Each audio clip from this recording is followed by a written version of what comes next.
Lu tahu nggak? Ada satu orang yang percaya kalau semua tindakan kita, mulai dari cara kita mencintai sampai alasan kita merasa hampa, sebenarnya adalah pesan tersembunyi dari masa lalu yang kita lupakan, namanya Sigmund Freud. Dia membuktikan bahwa rahasia yang paling seram bukanlah yang kita simpan dari orang lain, tapi yang kita simpan dari diri kita sendiri.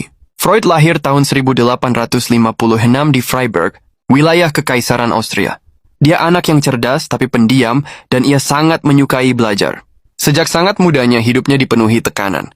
Alzheimer yang berkurangan, ayah yang jauh lebih tua dari Freud, dan dia tumbuh di lingkungan yang keras. Antara awal Freud sudah hidup dalam ketegangan sosial dan psikologis yang dalam, sesuatu yang kelak membentuk teorinya. Dia kuliah kedokteran di Wina, awalnya ingin jadi peneliti saraf, bukan psikiater, tapi dunia akademik menutup pintu baginya, dan ia beralih ke praktik medis demi bertahan hidup. Awalnya Freud mengikuti arus zamannya. Gangguan mental dianggap lemah iman atau sedang sakit.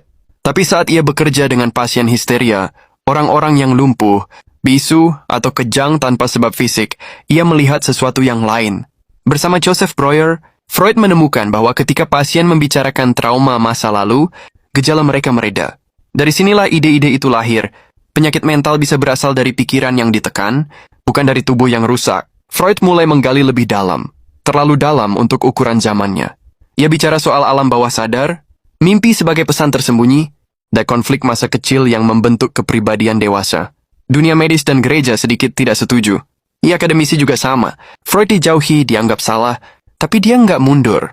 Ia menulis The Interpretation of Dreams, buku yang nyaris tak diminati saat pertama terbit, tapi kelak dianggap salah satu karya paling berpengaruh abad ke-20. Ia membagi pikiran manusia menjadi id, ego, dan superego. Id adalah dorongan liar, ego adalah penyeimbang, dan superego adalah suara moral. Ia berkata manusia bukan makhluk rasional seperti yang dibanggakan filsafat lama. Kita digerakkan oleh konflik batin yang bahkan tidak kita sadari. Pandangan ini membuat gambaran manusia sebagai makhluk mulia dan sadar diri. Freud tahu itu, dan dia tetap melakukannya. Hidup pribadinya juga jauh dari kata tenang. Ia selalu bekerja terus-menerus, kecanduan cerutu, dan kehilangan banyak teman karena teorinya.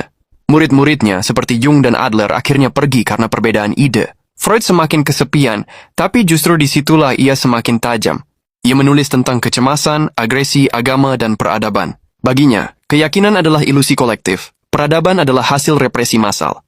Ketika Jerman lagi naik berkuasa, Freud yang Yahudi dicari. Buku-bukunya dihapus. Ia pergi diri dari Wina ke London di usia tua, tubuhnya sudah tidak muda lagi. Meski sudah tua, ia tetap menulis sampai akhir. Freud wafat tahun 1939, tapi saat dunia masuk ke PD2, seolah simbol bahwa pikiran manusia yang gelap akhirnya lepas dalam